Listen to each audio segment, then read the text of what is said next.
भगवान शिव कहते हैं, शिवलिंग पर जल कब नहीं चढ़ाना चाहिए, जानिए शिव पूजा के सही नियम। बहुत प्राचीन समय की बात है। एक दिन कैलाश पर्वत की पावन धरती पर माता पार्वती और भगवान शिव एकांत में विराजमान थे। वातावरण शांत था, मंद मंद वायु बह रही थी। माता पार्वती भगवान शिव के चरणों में बैठकर श्रद्धा पूर्वक उनके दिव्य स्वरूप का दर्शन कर रही थी। तभी माता पार्वती के मन में एक जिज्ञासा उत्पन्न हुई।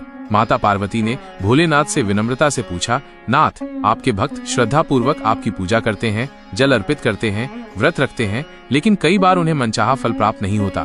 कृपा कर मुझे बताइए कि शिवलिंग की पूजा करते समय किन बातों का विशेष ध्यान रखना चाहिए, और क्या ऐसे भी कोई समय है जब शिवलिंग पर जल अर्पित करना वर्जित है। भगवान शिव मंद मुस्कान के साथ माता पार्वती की ओर देखकर बोले, उमा, तुमने बहुत महत्वपूर्ण प्रश्न किया है। मेरी पूजा अत्यंत सरल है, किंतु यदि नियमों का पालन न किया जाए तो पूजा का पूर्ण फल भक्त को प्राप्त नहीं होता। कई बार अनजाने में की गई गलतियां भी भक्त के जीवन में कष्ट ला सकती हैं। आज मैं तुम्हें शिवलिंग पूजा के सही नियम और उन समयों के बारे में बताता हूँ जब शिवलिंग पर जल अर्पित नहीं करना चाहिए। भोलेनाथ आगे बोले, उमा, हिंदू धर्म में मुझे कल्याण का देवता कहा जाता है। जो भी श्रद्धा और भक्ति से मेरी पूजा करता है, उसके जीवन के दुख, संकट और बाधाएं शीघ्र समाप्त हो जाती हैं। विशेषकर सोमवार का दिन मेरी पूजा के लिए अत्यंत शुभ माना जाता है। इस दिन मेरे भक्त जब शिवालय में आकर विधि पूर्वक शिवलिंग का अभिषेक करते हैं तो मैं शीघ्र प्रसन्न हो जाता हूँ और उन्हें मनचाहा वरदान देता हूँ। लेकिन ध्यान रहे, यदि पूजा में त्रुटि हो जाए, यदि सही विधि का पालन न किया जाए तो पूजा निष्फल हो सकती है और कई बार विपरीत फल भी प्राप्त हो सकते हैं। इसलिए मेरी पूजा करते समय भक्तों को इन नियमों का विशेष ध्यान रखना चाहिए।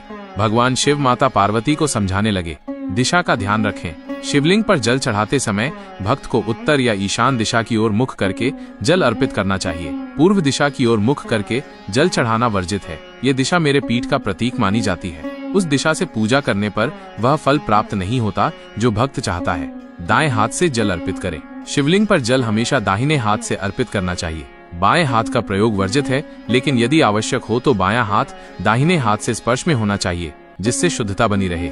शंख से जल नहीं चढ़ाना चाहिए। उमा, शंख भगवान विष्णु का प्रिय पात्र है। मेरी पूजा में शंख का उपयोग वर्जित है। शिवलिंग पर कभी भी शंख से जल या दूध नहीं चढ़ाना चाहिए। ऐसा करने से पूजा का फल उल्टा हो सकता है। जल चढ़ाने की विधि। शिवलिंग पर सबसे पहले जल जलहरी के दाहिने भाग से चढ़ाना चाहिए, जो मेरे पुत्र गणेश का स्थान माना जाता है, जो प्रथम पूजनीय भी है। फिर बाईं ओर से जल अर्पित करना चाहिए, जो मेरे पुत्र कार्तिकेय का प्रतीक है। इस दौरान गणेश मंत्र का जाप करना परम शुभ होता है। वर्जित पुष्प न चढ़ाएं। मेरी पूजा में कुछ पुष्प वर्जित हैं। मुझे कभी केतकी, केवड़ा, चंपा और लाल रंग के फूल अर्पित नहीं करने चाहिए। विशेषकर केतकी का फूल तो मैंने स्वयं शापित किया है। उसकी कथा कभी मैं तुम्हें विस्तार से सुनाऊंगा। इसके अलावा तुलसी के पत्ते भी मेरी पूजा में वर्जित हैं। वे भगवान विष्णु को अर्पित करने योग्य हैं, मुझे नहीं। शिवलिंग पर जल कब नहीं चढ़ाना चाहिए, भगवान शिव माता पार्वती को विशेष रूप से ये नियम बताते हैं। उमा, ध्यान रखना, शाम के समय शिवलिंग पर जल अर्पित नहीं करना चाहिए। ये समय मेरे विश्राम का समय है। इस समय की पूजा का फल प्राप्त नहीं होता, बल्कि कई बार विपरीत फल भी हो सकता है। मुझे जल चढ़ाने का सबसे शुभ समय प्रातः 5 बजे से लेकर दोपहर 11 बजे तक है। यदि इस समय जल अर्पित किया जाए तो साधक को शीघ्र ही मेरी कृपा प्राप्त होती है। शिवलिंग का श्रृंगार पूर्ण होने के बाद जल नहीं चढ़ाना चाहिए। श्रृंगार के बाद जल चढ़ाने से पूजा की मर्यादा भंग होती है। यदि पूजा के समय दिशा, समय, पात्र या विधि में त्रुटि हो जाए तो मेरी कृपा में बाधा आ सकती है। अतः सावधानी रखना अति आवश्यक है। भगवान शिव अंत में बोले, उमा, मेरी पूजा कठिन नहीं है, मैं शीघ्र प्रसन्न हो जाता हूँ। लेकिन यदि भक्त मेरे बताए नियमों का पालन करे तो उसकी सभी मनोकामनाएं अवश्य पूरी होती हैं। यदि वो अज्ञानवश या लापरवाही से पूजा में त्रुटि करता है तो उसे अपेक्षित फल नहीं मिलता। इसलिए भक्तों को चाहिए कि शिवलिंग पर जल अर्पण करते समय दिशा, समय, पात्र और विधि का ध्यान रखें। वर्जित पुष्पों का प्रयोग न करें और शंख से जल न चढ़ाएं। मेरी पूजा सही विधि से की जाए तो मैं अपने भक्तों पर असीम कृपा करता हूँ और उनके जीवन से दुख, कष्ट और दरिद्रता का नाश कर देता हूँ।